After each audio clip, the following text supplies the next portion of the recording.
10 years ago, they were buying billboards and the cover of this magazine, and they were, buying TV ads. Most of that is gone, and I've got to work on some amazing bands. And the ratio of digital marketing is the same because I did all of these campaigns, I can tell you, Bette Midler, Cher, Neil Young, Michael Bublé, Jason Derulo, as it is for a developing band. It's about 90+% is online. The big difference is they have some people and they have more money. But the tactics are very similar at their core, and it's Facebook advertising, getting your music, whether it's video or audio, to more people, the right people.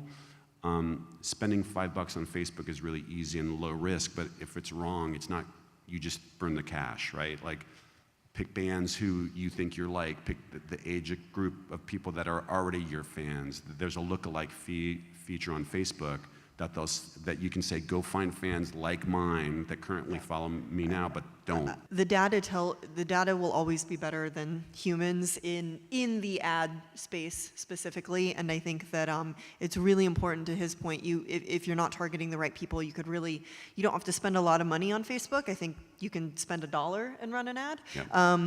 But if you don't spend that dollar in the right place, you've wasted it. I was at a major. I was running a big campaign. And one of my digital marketers, you have to be very careful on Facebook. It asks you how much you want to spend. Is that a daily cap?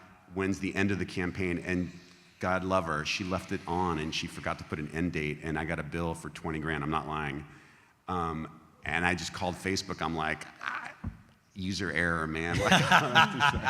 Pick the platform that you are the most authentic on and just kill it. Learn everything that you can about that one thing and be the best that you can possibly be.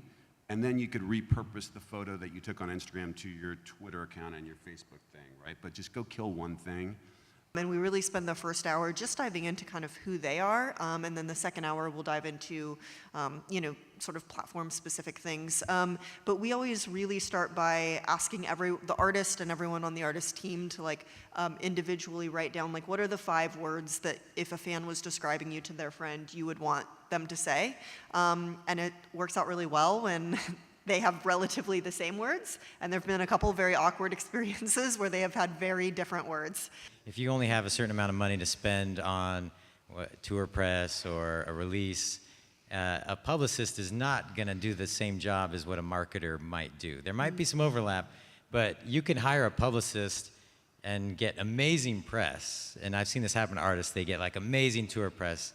Somebody I know did a tour up and down the West Coast and got all this press, but it didn't really impact people coming to the show. But it looked great online and in his portfolio of they was sending around to get gigs. But a marketer would probably be more concerned about how am I getting clicks or people liking or going to a Facebook event saying they're going to attend the show, selling tickets.